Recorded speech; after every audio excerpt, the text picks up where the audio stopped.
What's up YouTube, it's your boy Nash here. Welcome back to the channel, and in today's Yu-Gi-Oh news video, there's actually quite a bit to talk about, including the latest on the brand new TCG tournament policy, which is going to be very interesting to talk about. I'm also going to be talking about the brand new OCG set Premium Pack 21, along with the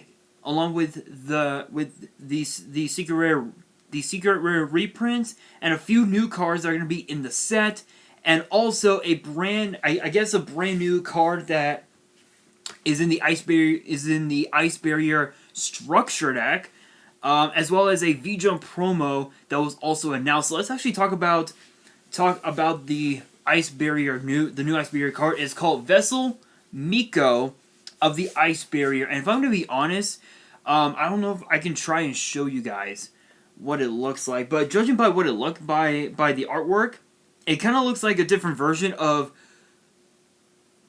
Ghost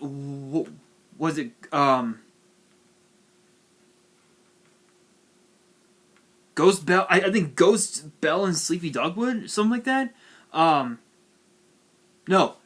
Ghost Sister and Sleepy Dogwood. That's what it is. It kind of reminds me of that. Here's the card.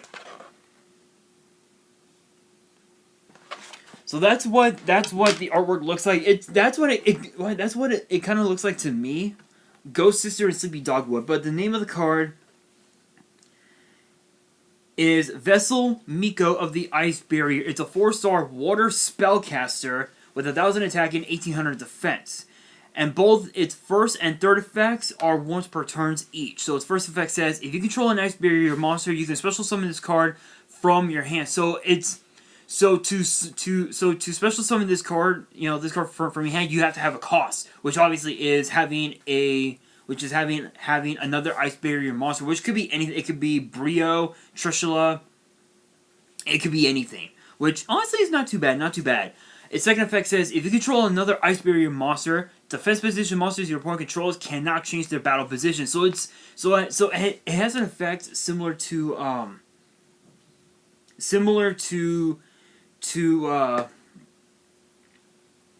trying to remember, was it Radiant Mirror Force or is it Stormy? I think Stormy and Mirror Force or something like that. Somewhere along those lines. But one of the Mirror Forces where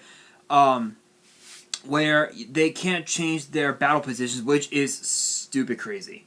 And then its third effect says, if you control an Ice Barrier monster, you can banish this card from your grave, special summon an Ice Barrier token. So again,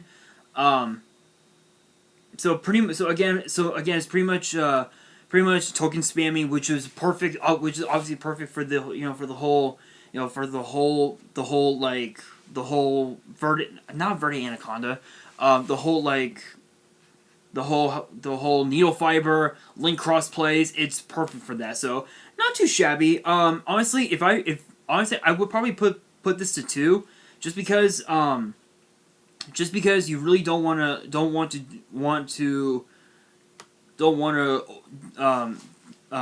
do a bit of an overkill with the card.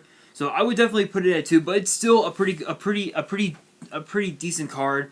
Being able to special summon it itself from the hand, being able to spam your board with tokens. It's not too shabby. Okay, can I not get my scroller? No, I guess not. Okay, there we go.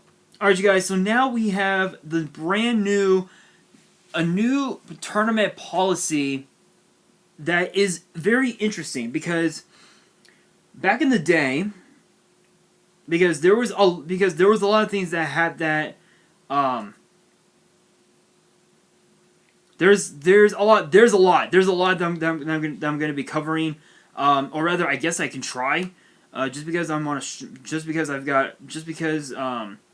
there's so much here to talk about. So I'm going to try and go through it as quickly as I can. So the first thing here is preparing to play. This section discusses the roles of various attendees at an event, including what is required and or expected of them. Changes to this section include Subsection D, floor judge. What changed?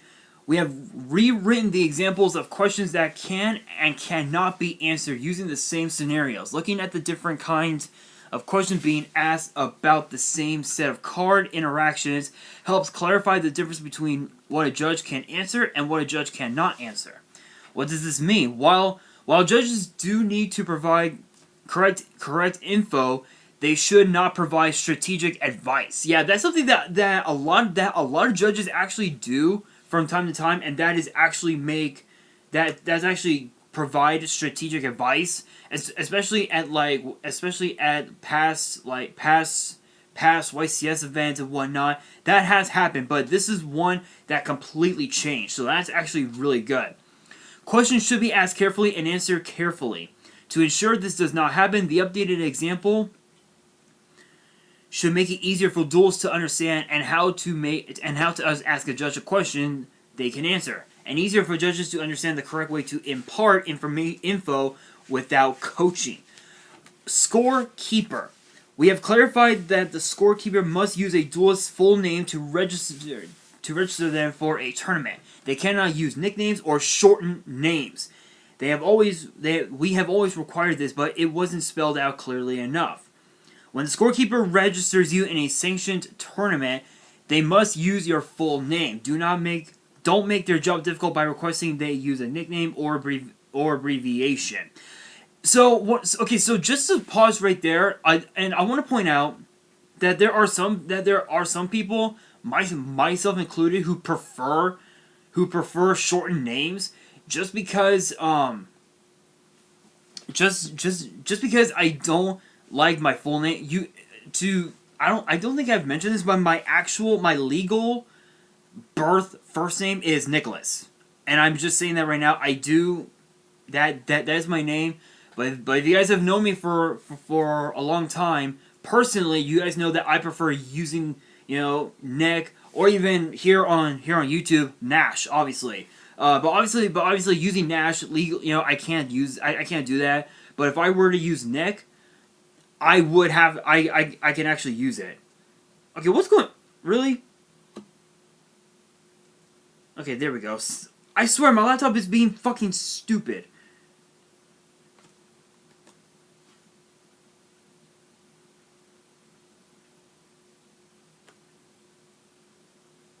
Okay, well, this thing's being stupid, so I'm gonna try.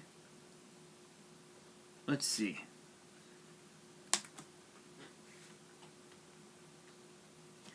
Okay, well, I'm gonna try on my phone here, because apparently my laptop is being stupid, guys. I am so sorry.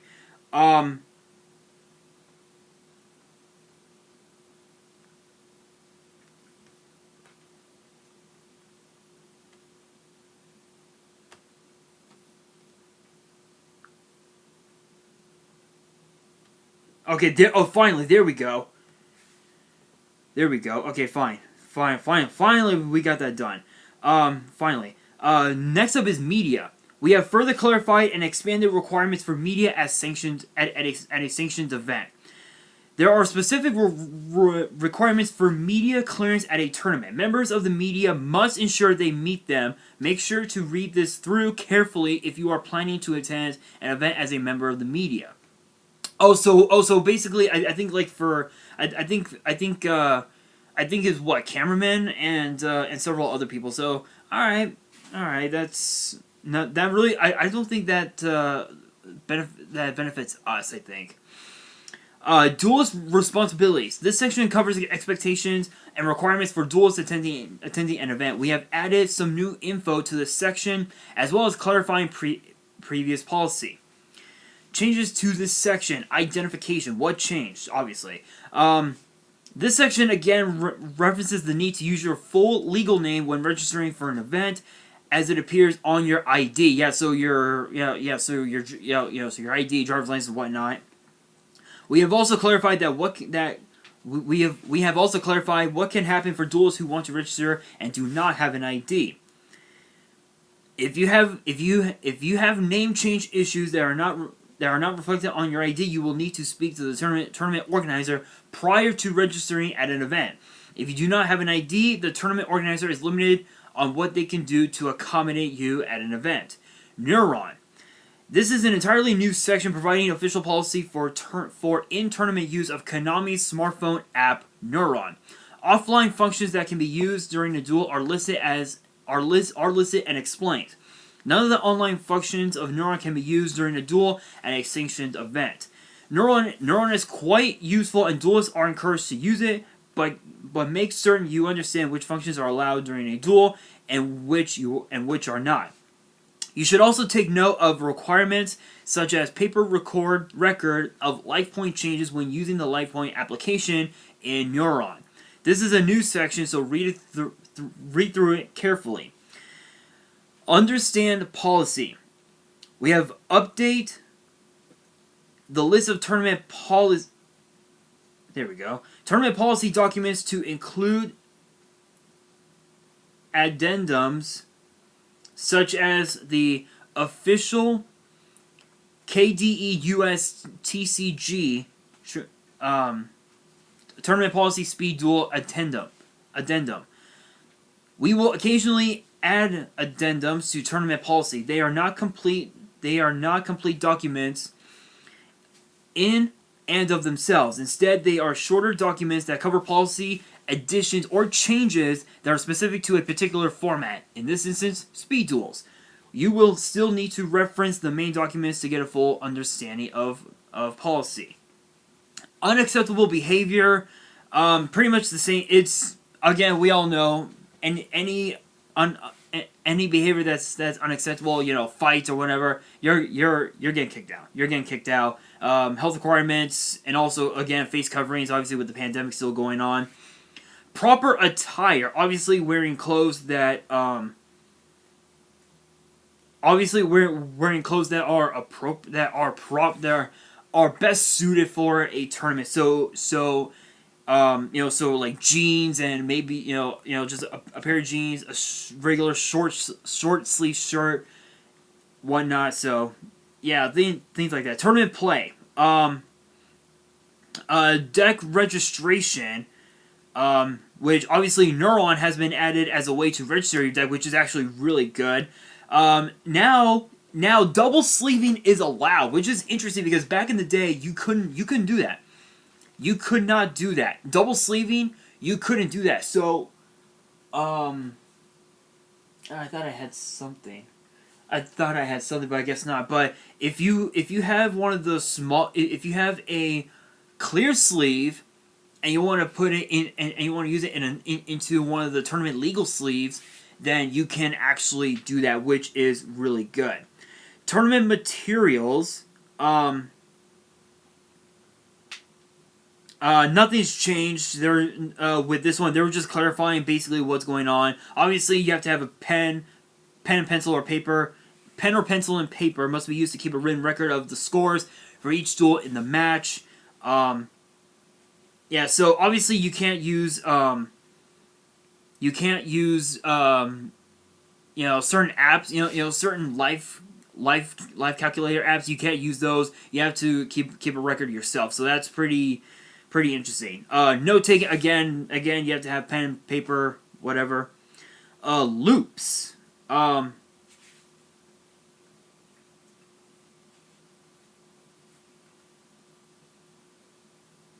Let's see here. Loops. It's a new subsection which explains how to handle loops during a duel. You will want to read it carefully as it contains a lot of new info. So okay, so that's nothing too crazy. Constructed deck information. So side deck. With that, nothing's changed. Card legality. Cards with updated text or errata, so you have to. So if you're using an older version of a card, like say Kaiku the Ghost Destroyer, you need to have a written version. You have to have the errata written on a piece of paper, and you can still go ahead and use it. That's something that a lot of people, intend to forget, was that particular reason. Foreign language cards, again, you have to have the exact same thing, so it's nothing too crazy. And then last but not least, cards with translation errors. So yeah, so these are just some of the new some of the new policy, some of the new rules added to the whole thing.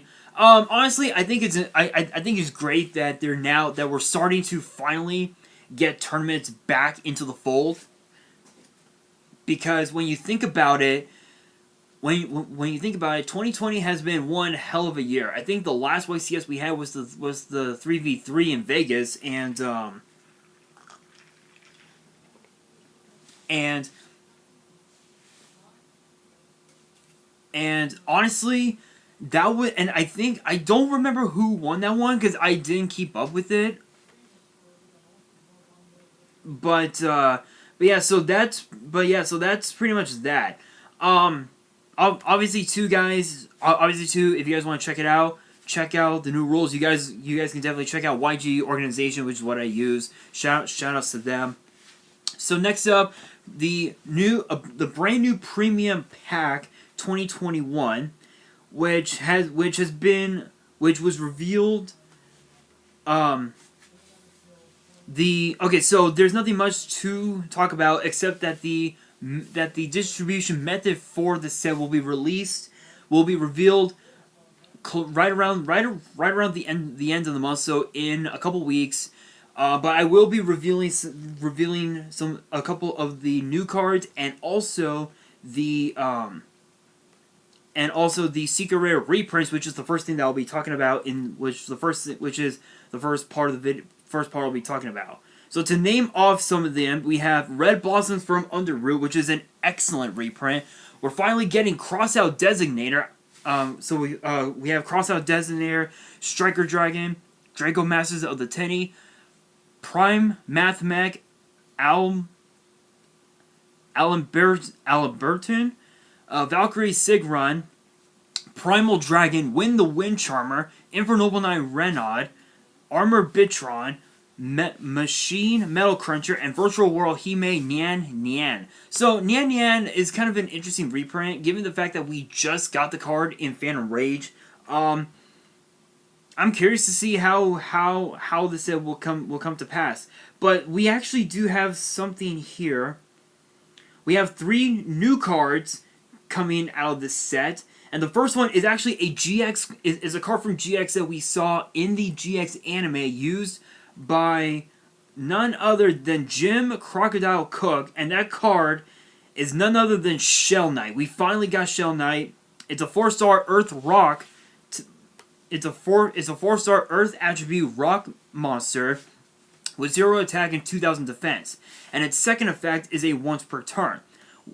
So its first effect says, when this card is normal summon, you can change this card to defense position, and if you do, inflict 500 damage to your opponent. Boom. That's literally, that effect is easily Hinotama, hands down, easy. Its second effect says, if this card is sent to the grave by an effect or destroyed by battle, you can add a level 8 rock monster from your deck to your hand. Excuse me. And or from your hand, or if Fossil Fusion is in your grave, you can special summon it from your deck instead. But if you do either, for the rest of this year, you cannot activate the effects of cards with that added summoned card's name. So basically, you can either add a level 8 rock from your deck to your hand, which is obviously a Stratos, or you can do like I guess kind of like a Cyber Ref system of sorts. I think it's similar to that. I'm not so sure, but you can summon it. But you can't activate any cards with that has an effect similar to that, which honestly is really good. This is one of those cards that is better off as a 2 of, because it can easily be a break. Given the fact that Block Dragon is banned, and there actually isn't a whole lot of 8-star rock monsters to use. I think maybe Nibiru will probably be one of them. But other than that, there really isn't a whole lot to work with, especially given the fact that we just got Jim's new deck out from what was it Battles of Legend Armageddon. So so given that fact, this might be another another Battles of the Legends set, which honestly I would not mind at all. So the next card here, I believe this is a what would this considered to be? So this is coming out of the R manga, and I don't know. But the card is Angel 01. It's a 1-star light fairy, 200 attack, 300 defense. You can only special summon with the way written in this card's names. First effect once per turn. You can special summon this card from your hand by revealing a level 7 or higher monster in your hand. So obviously the cost is revealing a level. So it has an effect similar to Blue Eyes alternative White Dragon and Black Dragon, where White Dragon, where if you reveal a Blue Eyes in your hand, you can summon alternative White Dragon from your hand, which is really, really good. While this special summon card is in the monster zone, you can tribute summon a level 7 or higher monster during your main phase in addition to your normal summon or set. You can only gain this effect once per turn. So it's basically a double summon, because obviously when you tribute summon, it's basically it counts as a normal summon, which that's pretty incredible. It's an incredible card. It's more so suited for like a counter fairy deck, because I've seen quite a few counter fairy decks back in the day, but yeah. So next up we have another Callan Kessler card, which is called Contract with the Void.